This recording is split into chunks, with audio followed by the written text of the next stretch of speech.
Well, there you have it, Mr. Speaker. Liberals will investigate Liberals to get to the bottom of this affair.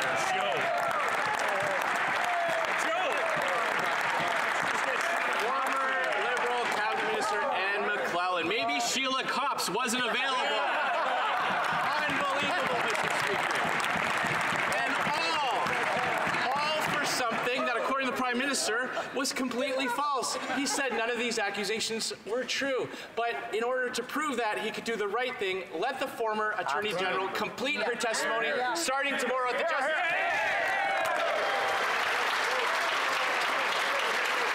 The Right Honourable Prime Minister.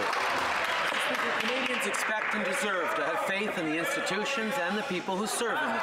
The events of the last few weeks have raised important questions about the relationship between the federal government and the Minister of Justice and Attorney General.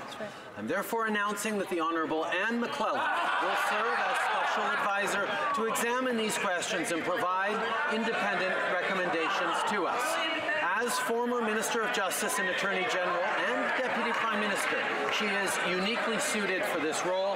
Her work will be another important step towards maintaining Canadians' confidence in their institutions.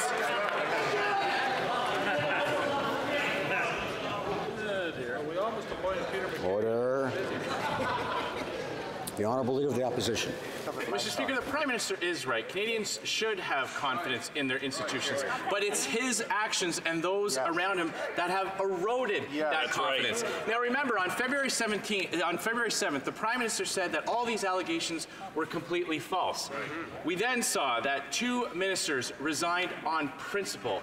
Then his former Principal Secretary, Gerald Butts, had to resign in disgrace, and today the Clerk of the Privy Council had to do the exact same thing. If he wants to restore confidence, he can let the former Attorney General complete her testimony starting tomorrow at the Justice Committee.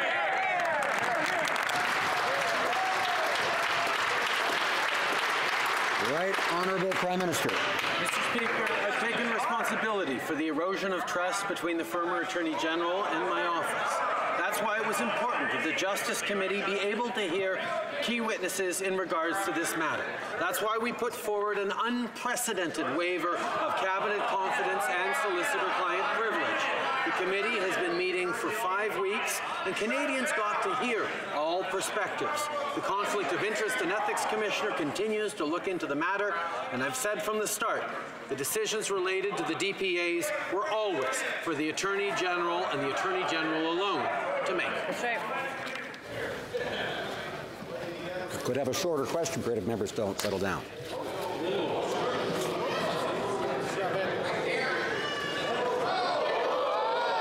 The Honourable Member for Carleton better come to order. The Honourable Opposition Leader. Mr. Speaker, the Prime Minister made a little mistake.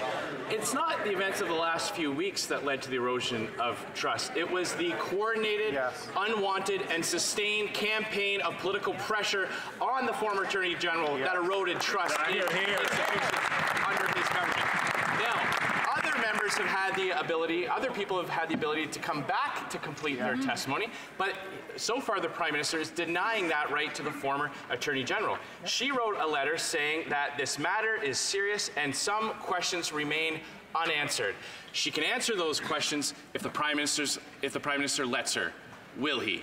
The Honourable Prime Minister. Mr. Speaker, the government gave an unprecedented waiver for the former minister to speak fully and in detail. Nothing related to this matter was off limits. The waiver covered the former Attorney General's entire term and covers the entire period for which allegations have been made. Since 1987, there have only been 4 similar instances where Cabinet confidence was waived, and none of those included solicitor-client privilege. The Conflict of Interest and Ethics Commissioner continues his important work, and we've appointed the Honourable Anne McClellan as Special Advisor